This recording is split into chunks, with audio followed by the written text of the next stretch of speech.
मित्रों, कल हाथरस जनपद के सिकंदराबाद तहसील के गांव में एक दुखद और दर्दनाक घटना अपराह्न में घटित हुई।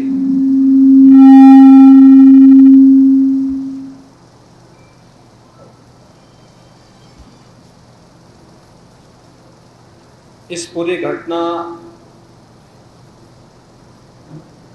की तह तक जाने के लिए शासन स्तर पर हम लोगों ने कल भी जो व्यवस्था बनाई थी, लेकिन प्रथम दृष्टया हम लोगों का यह था कि पहले राहत और बचाव के कार्य को आगे बढ़ाया जाए।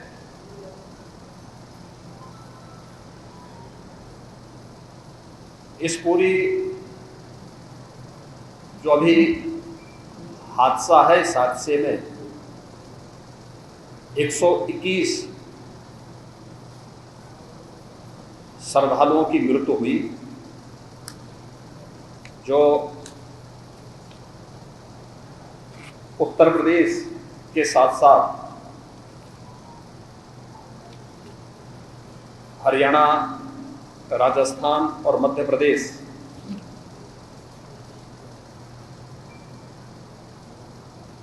से भी जुड़े हुए थे। उत्तर प्रदेश में हाथरस,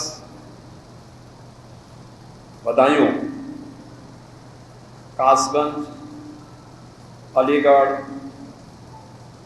एटा, ललितपुर, शाहजहांपुर, आगरा, फिरोजाबाद, गौतम बुद्ध नगर, मथुरा, औरैया, बुलंदशहर, पीलीभीत, संभल और लखीमपुर खीरी, इन 16 जनपदों के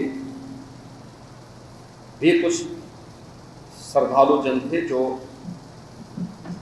इस हादसे के शिकार हुए हैं।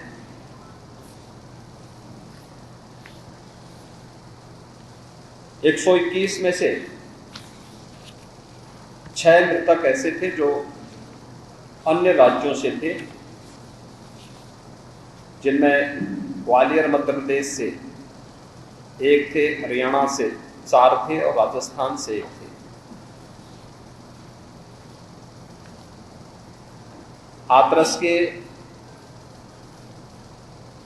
जिला हॉस्पिटल में मैंने जो घायल हैं, 31 ऐसे घायल हैं जो हाथरस, अलीगढ़, एटा और आगरा के हॉस्पिटल में जिनका उपचार चल रहा है, और उसमें लगभग सभी आउट ऑफ डेंजर है।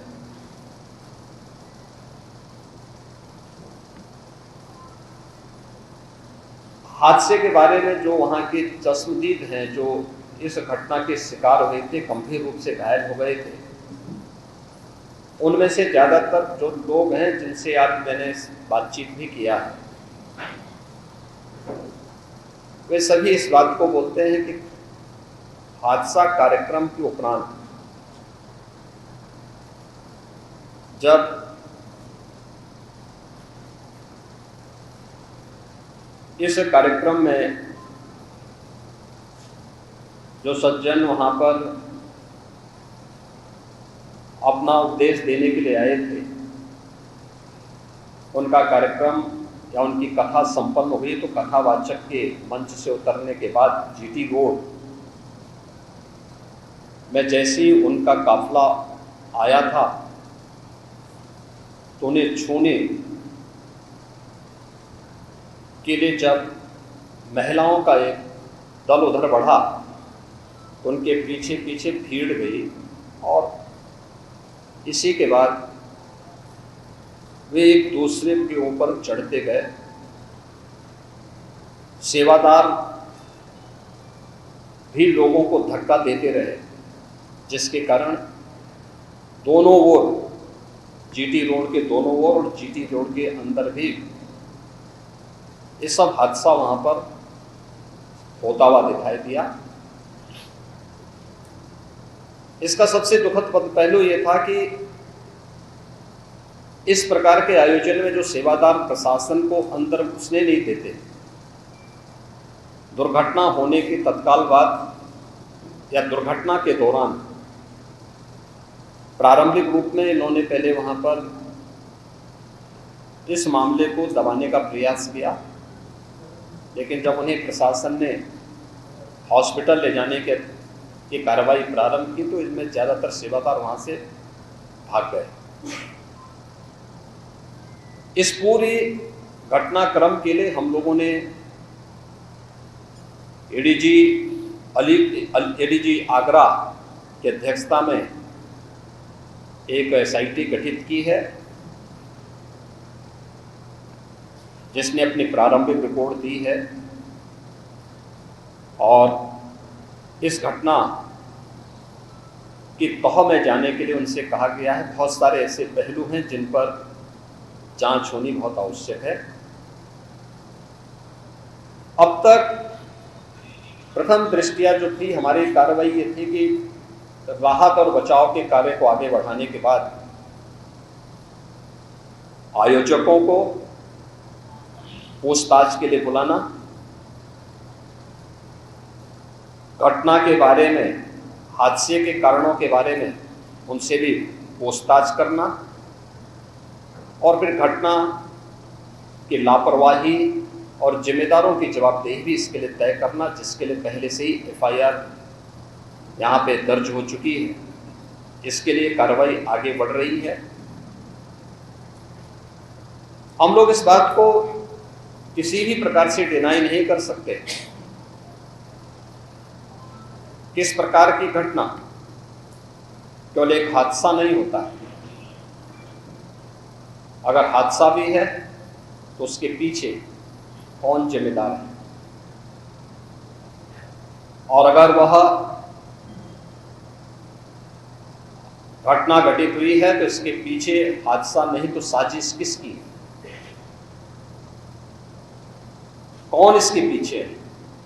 इन सभी पहलुओं को लेकर के राज्य सरकार ने तय किया है कि हम इसका एक जुडिशियल इंक्वायरी भी करवाएंगे और जुडिशियल इंक्वायरी हाईकोर्ट के एक रिटायर्ड जज की अध्यक्षता में होगी, जिसमें प्रशासन और पुलिस के भी रिटायर्ड सीनियर अधिकारियों को रख करके इस पूरी घटना की तह में जाकर के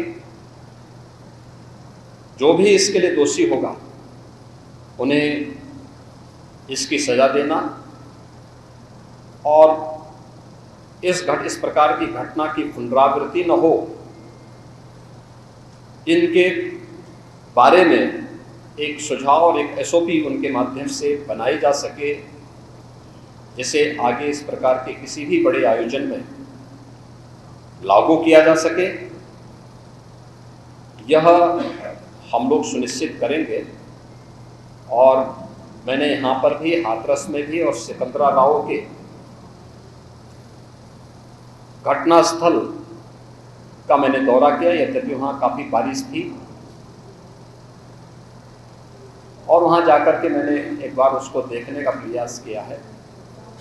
यद्यपि प्रशासन ने पहले से इसके मैप भी बना के तैयार किए थे, वो भेजे भी थे, लेकिन हादसे के कारणों की प्रारंभिक व्यवस्था देखी जा सके, इसको देखने के लिए वहाँ पर मैं स्वयं गया था। और हमारे 3 मंत्री यहाँ पर कल से ही कैंप कर रहे थे। मुख्य सचिव और पुलिस महानिदेशक भी यहाँ पर कल से ही कैंप कर रहे हैं।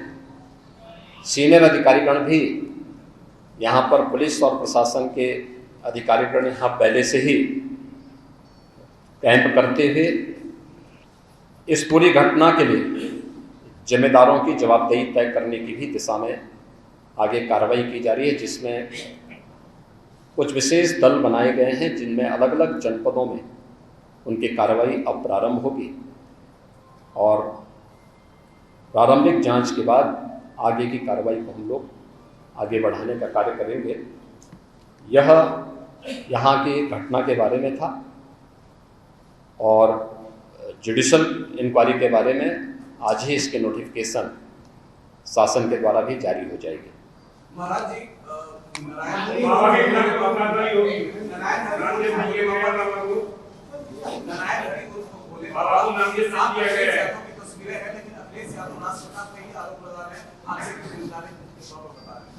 देखिए, कुछ लोगों की ये प्रवृत्ति होती है कि इस प्रकार के दुखद और दर्दनाक घटनाओं में भी वे राजनीति ढूंढते हैं, और ऐसे लोगों की ये फितरत है कि चोरी भी और सीना चोरी भी। यह हर व्यक्ति जानता है कि सज्जन के फोटो किसके साथ में है, उनके राजनीतिक संबंध किन के साथ जुड़े हुए हैं। तो स्वाभाविक रूप से आप लोगों ने इस बात को देखा होगा कि पिछले दिनों रैलियों के दौरान इस प्रकार की भगदड़ कहाँ मचती थी और कौन इसके पीछे थे, और मुझे लगता है उसकी तह में जाना आवश्यक है। जो लोग निर्दोष लोगों के जीवन के साथ खिलवाड़ करते हैं और उनकी जवाबदेही भी इसके साथ तय होगी।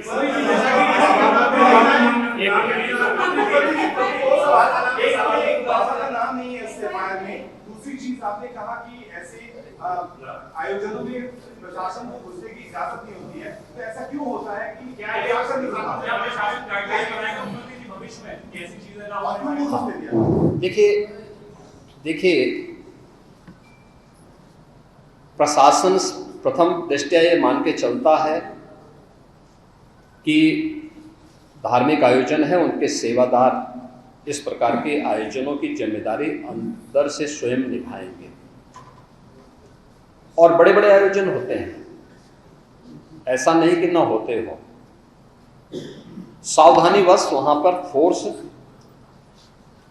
प्रशासन तैनात करता है, लेकिन आउटर रिंग में उनकी फोर्स होती है। अंदर अगर आप देखेंगे तो उनके स्वयं सेवक के सेवादार ही इस पूरी व्यवस्था का संचालन करते हैं, उनकी देखभाल करते हैं। और जहां पे भीड़ अनुशासित होती है, धार्मिक और आध्यात्मिक श्रद्धा भाव के साथ लोग जहां आते हैं, वहां पर भीड़ अनुशासित भी रहती है। लेकिन जब वही कार्यक्रम निहित स्वार्थी तत्वों के हाथों का खिलौना बन जाता है, तो वह अनुशासनहीनता का नज़ारा वहां पर भी देखने को मिलता है।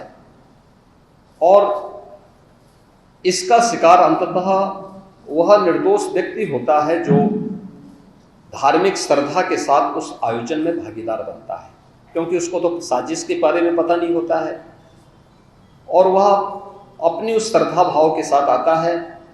लेकिन साजिश करने वाले लोग अपनी साजिश करके फिर वहाँ से चुपचाप खिसकने का प्रयास भी करते हैं।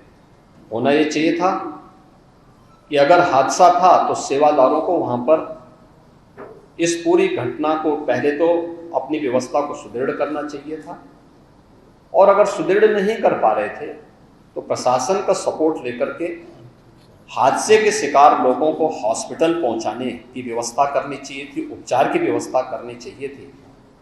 इसका सबसे दूसरा जो पहलू ये है कि हादसा में लोग मरते गए और सेवादार उससे पहले वहां से खिसक करके भाग चुके, और इसीलिए हम लोग इसके पहले से आगे थे। और मैं इस बात के लिए आपको इस बात के लिए मैं कह रहा हूँ ना कि मैंने इसीलिए जुडिशियल कमीशन के बारे में राज्य सरकार ने इसको तय किया है।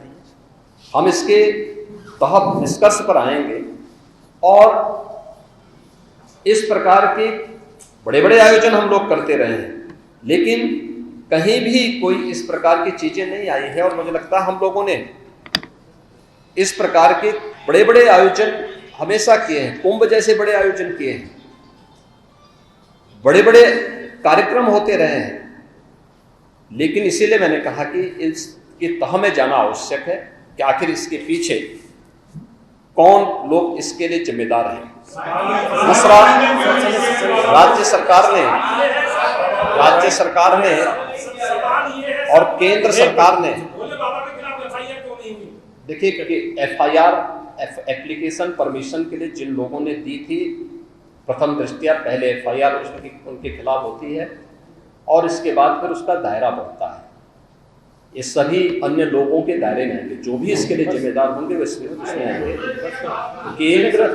केंद्र और राज्य सरकार ने आर्थिक सहायता की भी घोषणा की है। जो निर्दोष लोग इस पूरे हादसे के शिकार हुए हैं उनके जो नाबालिग बच्चे हैं, जो स्कूल में पढ़ने वाले बच्चे हैं, उनको हम उत्तर प्रदेश मुख्यमंत्री बाल सेवा योजना के अंतर्गत उन बच्चों की पढ़ाई की व्यवस्था हम लोग राज्य सरकार से करवाएंगे। उन्हें जिस भी स्कूल में पढ़ रहे होंगे, जिन भी संस्थाओं में पढ़ रहे होंगे, या उनके स्कॉलरशिप आदि की व्यवस्था के लिए भी राज्य सरकार ने तय किया है।